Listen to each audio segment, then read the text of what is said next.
You mentioned networking. You connected with certain people and you had meetings to discuss the plan. How did you meet those people, and what made you choose those specific people to have a meeting with? So again, I was trying to figure out like two things. One is I started off with meeting with folks that know me, and I'm sitting down with them usually over lunch or coffee or something in the day.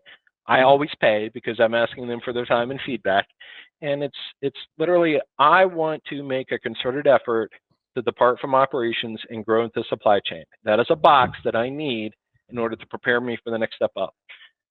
What are some of my blind spots? What are my shortcomings? What are the advantages that you think I have that could help me do this? What do you, here's the list of companies that I think I should be targeting. You know some folks. What do you think? And almost in every conversation, they would add, hey, here's two or three companies. Hey, have you considered this? Here's the feedback on the blind spots and your strengths.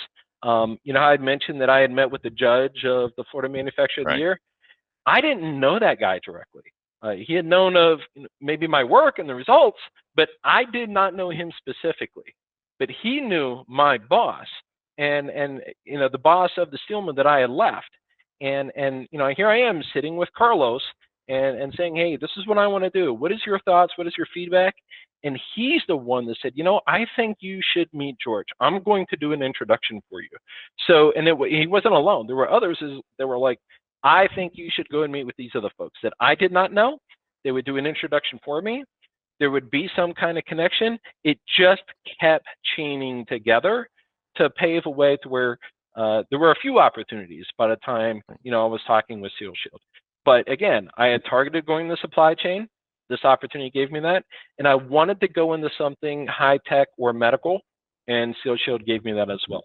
So, at that stage in the career, I was being like the rifle. I was being very precise on what I wanted to do. Maybe not every vet's going to have that capability, but don't be surprised when you start networking that folks that you're talking to encourage you and do introductions for you to meet others, and then it just keeps chaining. Have faith, stay disciplined, run the course in the process, and it usually does yield results. And just to tap onto that is you got to have a plan, whether it be I want to live in Jacksonville, Florida, or I want to work in this specific industry.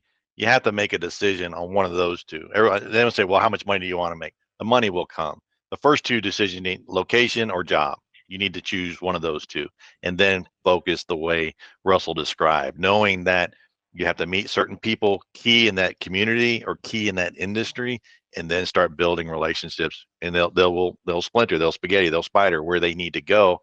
And like you mentioned, divine intervention, you will go where you need to go That based on that whatever the situation is. Go ahead. Randy, that comment you made about the money will come. I do want to touch on that too. After I finished my second degree in college, one of my professors told me, God, it was 25-ish years ago now.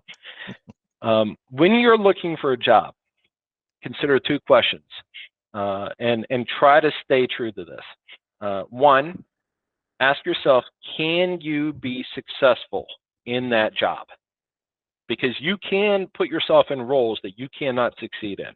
All right. So be on the lookout for that. And I have done that one time so far. All right. The number two one though is go for the opportunity that you believe will give you the best opportunity of learning.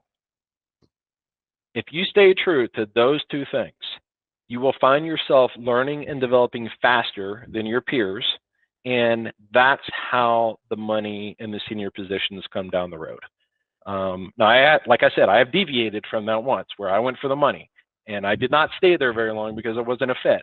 So, everybody makes mistakes, but those were the fails, the first attempt in learning, where I know that I will not do that same mistake again. So, I just want to reinforce what you said there.